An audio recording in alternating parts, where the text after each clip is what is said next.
सभी के लिए सादर जय जिनेंद्र। चल रही है इष्टोपदेश जी स्वाध्याय की श्रृंखला में आज आपका पुनः स्वागत है। तो आइए आज की कक्षा को हम प्रारंभ करते हैं। उससे पूर्व भगवान की प्रार्थना हेतु मंगलाचरण करेंगे। मंगल विभावना हेतु नमो अरिहंताणं नमो सिद्धाणं नमो ऐरियाणं नमो अध्यायाणं नमो लोये शवसाहुणम् यस्य स्वयं स्वभावाप्ति रभावे कृत्स्नकर्मण तस्मै संज्ञानिरूपाय नमोस्तु परमात्मने। बोले विश्ववंदनीय पंच परमेष्टि भगवान की जय। देवादेव श्री शांतिनाथ भगवान की जय। द्वादशंग में जन्माणी माता की जय। संत शिरोमणि आचार्य भगवान गुरुदेव विद्यासागर जी महाराज की जय।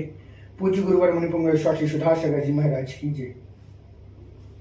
पिछली कक्षा के माध्यम से हमने पढ़ा था कि किस प्रकार से आचार्य पूज्यपाद स्वामी जी ने व्रतों की सार्थकता के बारे में बतलाया था कि व्रतों का पालन करके हम कहाँ जा सकते हैं, स्वर्ग के सुखों को भोग सकते हैं।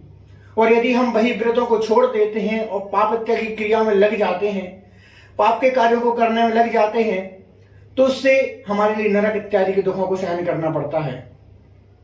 तो हम हो या फिर कोई भी इस संसार का कोई भी जीव हो, क्या सुख ही चाहता है। तो हम चाहते तो अनंत सुख है अर्थात मोक्ष सुख को है, लेकिन जब तक हमारे लिए वह मोक्ष सुख नहीं मिल रहा तो तब तक के लिए कौन सा सुख भोगें। उस वक्त के लिए जब तक मोक्ष सुख के लिए हमारे लिए समय नहीं आ रहा है तब तक के लिए हम स्वर्ग के सुखों को भोगेंगे। और लेकिन उन स्वर्ग के सुखों को प्राप्त करने के लिए हमें क्या करना पड़ेगा, व्रतों का पालन करना पड़ेगा।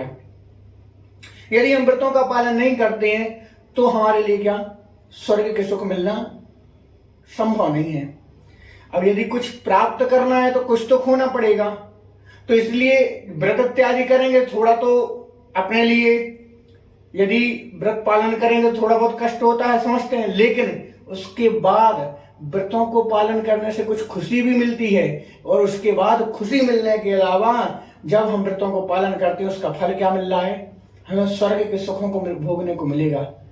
यदि हम व्रत नहीं करेंगे, थोड़े से कष्ट यदि अभी सहन नहीं करेंगे, तो आगे जाकर के क्या होगा, नरक और त्रेंच जैसी पर्यायों को भोगने को मिलेगा। और वहां के दुखों से आप सभी परिचित हैं कि कैसे भीषण दुखों को सहन करना पड़ता है।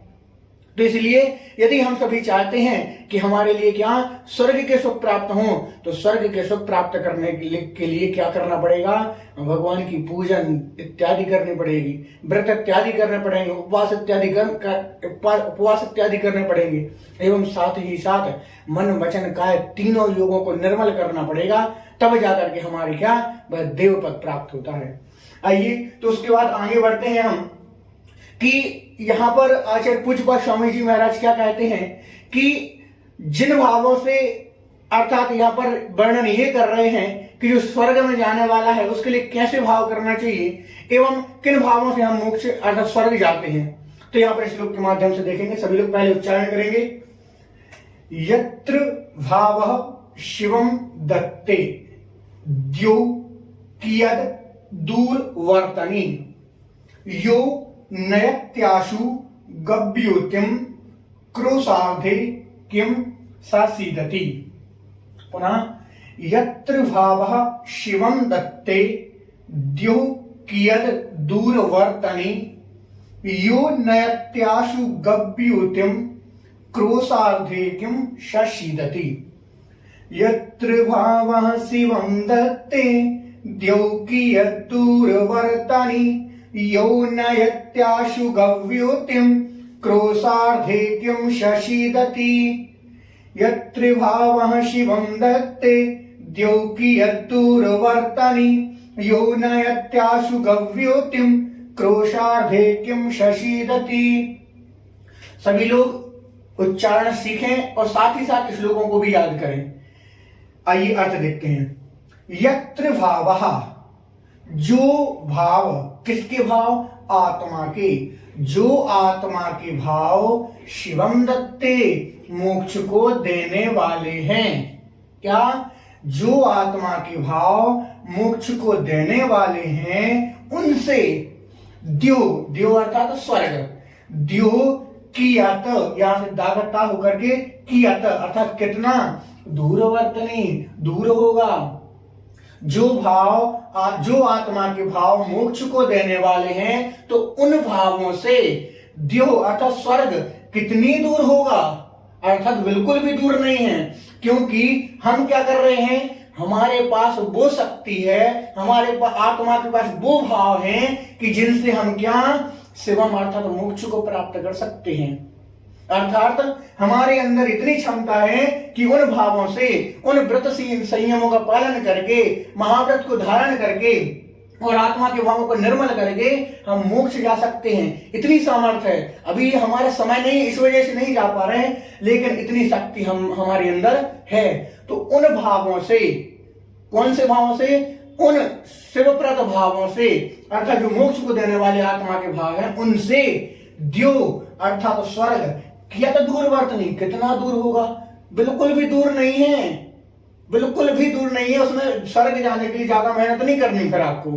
तो उसको एक उदाहरण से समझते हैं। तो यो नयत्यासु गव्योतिम क्रोशार्धेक्यो शशिदति, यो अर्थात यह जो नयति आसु, यहां संधि विच्छेद करने पर नयति आसु, नयति अर्थात ले जाता है, आसु अर्थात शीघ्रता से, यहां अर्थात जो, आसु अर्थात शीघ्रता से, नयति अर्थात ले जाता है, गव्योतिम 2 कोस तक कोई भी भारी वस्तु को। यह अर्थात जो नयति आसु शीघ्रता से, आसु अर्थात शीघ्रता से, नयति अर्थात ले जाता है, गव्योतिम अर्थात 2 कोस तक कोई भी वस्तु को। कोई एक व्यक्ति 2 कोस तक कोई भी भारी वस्तु को अपने हाथ में ले जा सकता है, तो उसके लिए क्रोश आधे कोस तक चलने में किम अर्थात क्या, सासीदति कौन सी परेशानी होगी, अर्थात कोई भी परेशानी नहीं होगी। अर्थात जो व्यक्ति 2 कोस तक कोई भारी वजन ले जाने में समर्थ है, उसके लिए आधे कोस तक वही वस्तु ले जाने में क्या परेशानी होगी, अर्थात कोई भी परेशानी नहीं है। जैसे हमारे हाथ में, मान लो आपके हाथ में कुछ भारी वस्तु दे दी गई, मतलब उसको वजन 1 से 2 किलो का वजन आपके हाथ में दे दिया गया और कहा कि यहां से आपको कहां जाना है, 1 किलोमीटर तक इसको पैदल लेके चलना है। तो उस पैदल ले जाने में जो वस्तु आप समर्थ हैं, उस वस्तु को 1 किलोमीटर तक दूर ले जाने में समर्थ हैं, आप आराम से जा सकते हैं, कोई परेशानी नहीं आएगी आपको चलने में। और वही कहा, और दूसरे बार कहा जाए कि इसी वस्तु को लेकर के आपको अब आधे किलोमीटर दूर जाना है, तो हम तो 1 किलोमीटर जाने में सक्षम है, तो आधे किलोमीटर जाने में तो कोई परेशानी नहीं होगी, बहुत ही आराम से पहुंच सकते हैं। तो क्या कहा, उसी प्रकार यहां पर यह कहना चाह रहे हैं कि आप जब उतनी वस्तु को ले जाने में समर्थ हैं, तो उससे आधी दूरी तक जाने में आपको किसी प्रकार की परेशानी नहीं है। तो उसी प्रकार कहा है कि जो भाव आपको मोक्ष दे रहे हैं, तो उनको स्वर्ग कितनी दूर होगा।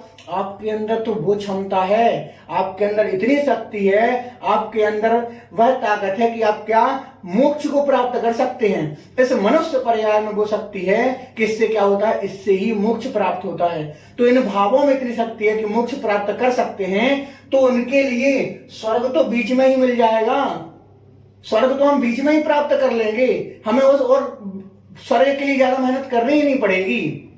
लेकिन अपने आत्मा के भावों को निर्मल बनाना पड़ेगा, हमें व्रत इत्यादि का पालन करना पड़ेगा। जिस प्रकार से हम मोक्ष जाने के लिए प्रयत्न करते हैं, उसी प्रकार से हमारे लिए यह प्रयत्न करना पड़ेगा। यदि हम प्रयत्न नहीं करते हैं, यदि हम अपने प्रयत्न को छोड़ देते हैं, तो इससे क्या होगा, हमें और अन्य गतियों के दुखों को सहन करना पड़ेगा, जैसे नरक, त्रियंच इत्यादि गतियों को दुख सहन करना पड़ेगा। इसीलिए क्या करेंगे, हम उन भावों को जो हम मोक्ष को देने वाले हैं, उन भावों की भावना भाएं, उन वैसे अर्थात जो मोक्ष के लिए क्रिया कही गई है उसकी भावना भाएं, उस कार्य को करें, तब जाकर के हमारे लिए, अभी माना कि मोक्ष नहीं है, लेकिन इसका मतलब ये तो नहीं है कि हम इस रूप कार्य करना ही छोड़ दें, इस रूप कार्य करना तो नहीं छोड़ सकते ना।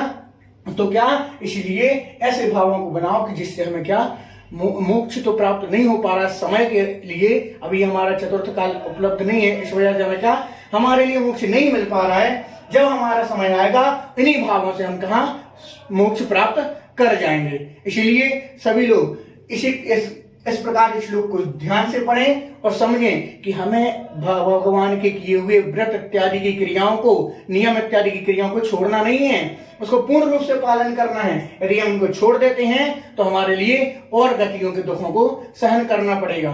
देखिए एक उदाहरण के माध्यम से कि कोई कहता है कि भाई अभी मोक्ष नहीं है तो क्या प्रयत्न नहीं करें, कुछ नहीं करें। तो जैसे एक बार आचार्य शांति सागर महाराज ने बताया था कि हमने एक वृक्ष लगाया, अब उस वृक्ष को लगाए हुए 2-5-7 दिन हुए तो कितना सा वृक्ष है, बिल्कुल छोटा सा वृक्ष है। तो एक व्यक्ति ने पूछा कि ये काय का वृक्ष है, उन्होंने कहा आम का वृक्ष है। कहा कि इसमें आम तो है ही नहीं। तो भाई इसमें आम अभी है नहीं, लेकिन लगेंगे तो इसी वृक्ष में, क्योंकि आम का वृक्ष है। आज नहीं लगे तो कल लगे, लेकिन लगेंगे तो इसी में ही। उसी प्रकार ये शरीर है, इसको इससे ही मोक्ष होगा, इससे ही हमें मोक्ष मिलेगा। आज नहीं मिल रहा है, समय आएगा, ये शरीर हमारा काम करेगा, समय आएगा और हमें क्या मोक्ष मिलेगा। तो क्या करना है, इन भावों को, अर्थात जो भाव हमारे लिए मोक्ष को देने वाले हैं उनसे स्वर्ग दूर नहीं है। इसलिए हमें क्या करना है, हमारे लिए इन भावों को भाते रहना है और स्वर्ग के सुखों को भोगने हेतु कार्य करना है। क्यों करना है कार्य? क्योंकि हम नहीं चाहते कि हमें नरक और त्रयंचों के दुखों को सहन करना पड़े। यदि आप सभी चाहते हैं तो फिर मत करिए। और आप सभी ऐसा नहीं है, सभी लोग जानते हैं नरकों के दुख किस प्रकार से हैं। तो इसलिए सभी लोग क्या करेंगे, कोई भी हमारे जीवन में कोई ना कोई एक व्रत, नियम, संयम होना ही चाहिए, जीवन पर्यंत के लिए होना चाहिए। इससे क्या होता है, इससे हम एक नियम में बंधे रहते हैं, एक संयमी के रूप में कहलाते हैं। यदि हमारे पास एक भी नियम नहीं है तो आपका जैन कुल में लिया हुआ जन्म व्यर्थ। हमें जैन कुल क्यों मिला? क्योंकि हमारे लिए नियम संयम इत्यादि का पालन करना सीखना है, नियम संयम इत्यादि पालन करना है एवं हमें अपने जीवन को धन्य करना है। यदि हम अभी भी यदि एक भी नियम अपने जीवन में नहीं उतारते हैं तो समझ लेना हमारा किया हुआ सारा व्यर्थ है। हमें ये जो मनुष्य पर्याय मिली है ये मिली हुई व्यर्थ हो जाएगी। इसलिए इसको ऐसे व्यर्थ मत जाने दो। कुछ ना कुछ नियम हमारे लिए एक जरूर लेना चाहिए। यदि आजीवन कोई एक नियम ऐसा रख लो कि जिसकी हमें जरूरत ही ना पड़े। क्या हमारे लिए मद्य मांस मधु की आवश्यकता है? क्या प्रत्यक्ष रूप से कोई आवश्यकता नहीं। हाँ, माना कि दवाई इत्यादियों में आज ऐसी मिलावट होने लगी कि हम शुद्ध नहीं रह पा रहे हैं, लेकिन हम क्या कर सकते हैं, उनको प्रत्यक्ष रूप से तो छोड़ सकते हैं ना, कि भाई सामने रखी हुई उस वस्तु को ग्रहण नहीं करेंगे। ये तो बहुत आसान छोटा सा नियम है, इसको तो आजीवन होना ही चाहिए। साथ ही साथ एक ऐसा भी होना चाहिए हमारा कि प्रतिदिन जब हम मंदिर में भगवान के दर्शन करने पहुंचे और जैसे ही हमने भगवान के दर्शन किए और एक छोटा सा नियम आज के लिए लेकर के आना कि भगवान आज का मेरा ये छोटा सा नियम है। आपके जितनी सामर्थ्य हो उतना छोटा नियम लेना, जरूरी नहीं है कि बहुत बड़े बड़े नियम लो, नहीं, जितनी सामर्थ्य उतने नियम लो। आज एक लेंगे, कल दूसरे नियम लेने की हिम्मत बनेगी। इसलिए इससे क्या समझना है, हमारे लिए व्रतों से अर्थात नियमों से बंद करके रहना है, जिससे हमारी गति क्या हो, नरक त्रयंच इत्यादि के दुखों को ना भोगना पड़े।